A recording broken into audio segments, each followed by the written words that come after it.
Elizabeth first met Prince Philip of Greece and Denmark in 1934 at the wedding of his cousin Princess Marina of Greece and Denmark. They met again in 1939 at the Royal Naval College in Dartmouth, when Elizabeth was 13 years old.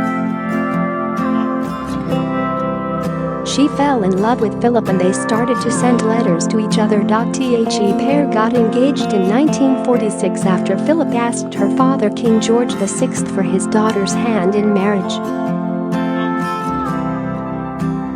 However, a formal engagement announcement was delayed until Elizabeth's 21st birthday the following April. Philip proposed to Elizabeth with a ring consisting of a center stone surrounded by 10 smaller paved diamonds taken from a tiara that belonged to Philip's mother, Princess Alice. Elizabeth and Philip are second cousins, once removed by descent from Christian IX of Denmark and Louise of Hesse-Kassel. They are also third cousins by descent from Queen Victoria and Prince Albert.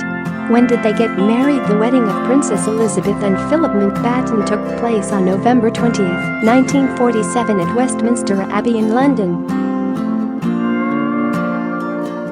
On the eve of their wedding, Philip was given the title Duke of Edinburgh.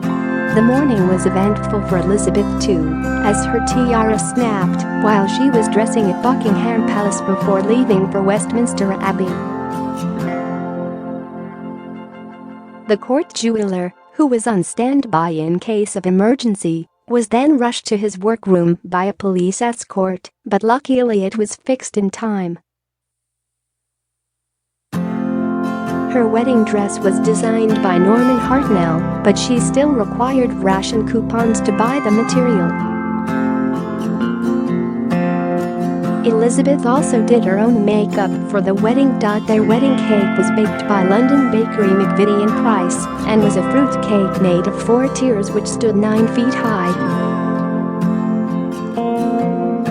The cake weighed about 500 pounds and was made with 80 oranges, 660 eggs and more than 3 gallons of navy rum. Since their big day, Prince Philip has remained a devoted companion for the Queen. In a touching tribute to her husband on their 50th anniversary in 1997, the Queen said, "All too often, I fear, Prince Philip has had to listen to me speaking. Frequently, we have discussed my intended speech beforehand, and, as you will imagine, his views have been expressed in a forthright manner.